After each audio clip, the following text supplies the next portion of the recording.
Hello बच्चों, let's read the question. The question says that what is the relation for the speed of electromagnetic waves in terms of the amplitudes of electric and magnetic fields. तो देखो बच्चों, सबसे पहले की concept है हमारे पास that is EM waves, electric field and magnetic field, speed of light,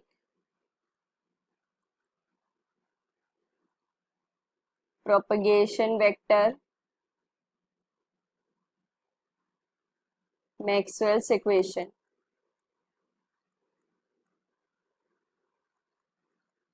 ठीक है बच्चों, तो देखो बच्चों, अगर हम सबसे पहले देखें ईएम वेव्स क्या होता है हमारे पास। ये हमारे पास vibrations of electric field and magnetic field से प्रोड्यूस होती है।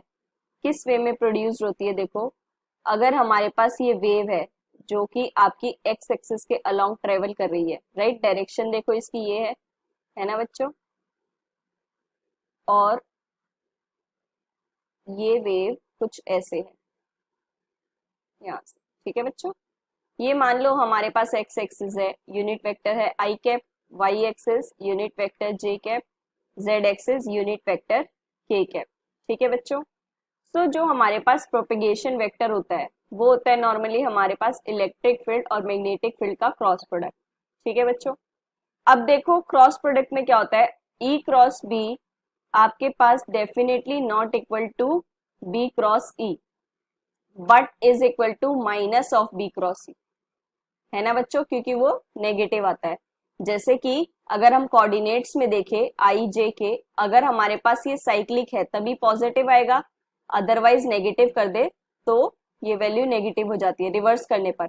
ओके, तो ये आई में फ्लो कर रहा है तो ये आपके पास जे क्रॉस के आना चाहिए पॉजिटिव साइड्स में, राइट, अदरवाइज माइनस ऑफ के क्रॉस जे, या तो के नेगेटिव में होगा या जे नेगेटिव में होगा। ठीक है बच्चों, सो देखो इलेक्ट्रिक फील्ड हमारे पास वाई के अक्रॉस आएगी पैरेलल में, और मैग्नेटिक फील्ड जेड के पैरेलल में आएगी ऐसे। तो ये हुई हमारे पास electric field, this is magnetic field.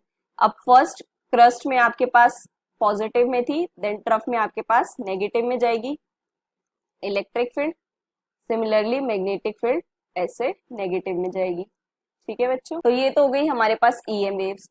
और all EM waves travels with same speed in vacuum, और वो स्पीड क्या है हमारे पास, दैट इज c, जिसे हम बोलते हैं स्पीड ऑफ लाइट। ठीक है बच्चों, वैल्यू क्या होती है इसकी 3 इंटू 10⁸ मीटर पर सेकेंड। ठीक है, अब देखो अगर हमें इलेक्ट्रिक फील्ड डिफाइन करनी है तो ये हमारे पास कैसे होगा, that is E M cos k x minus omega t, जहां पे ये क्या है आपके पास, दैट इज एम्पलीट्यूड। ठीक है बच्चों, डायरेक्शन ऑफ प्रोपेगेशन आपके पास है दैट इज एक्स एक्सिस में, राइट, तो ये कुछ ऐसे है। और मैग्नेटिक फील्ड कैसे होगी, that is B M cos k x minus omega t, है ना बच्चों, क्योंकि यहाँ पे फेज अप के अकॉर्डिंगली 0 होगा। ओके, तो ये है हमारे पास, इसमें भी ये भी हमारे पास क्या हो गया, एम्पलीट्यूड। ठीक है, और ये हमारे पास इलेक्ट्रिक फील्ड है, ये मैग्नेटिक फील्ड है। अब using Maxwell's equation, Maxwell's equation that is del cross E is equals to minus del B by del T.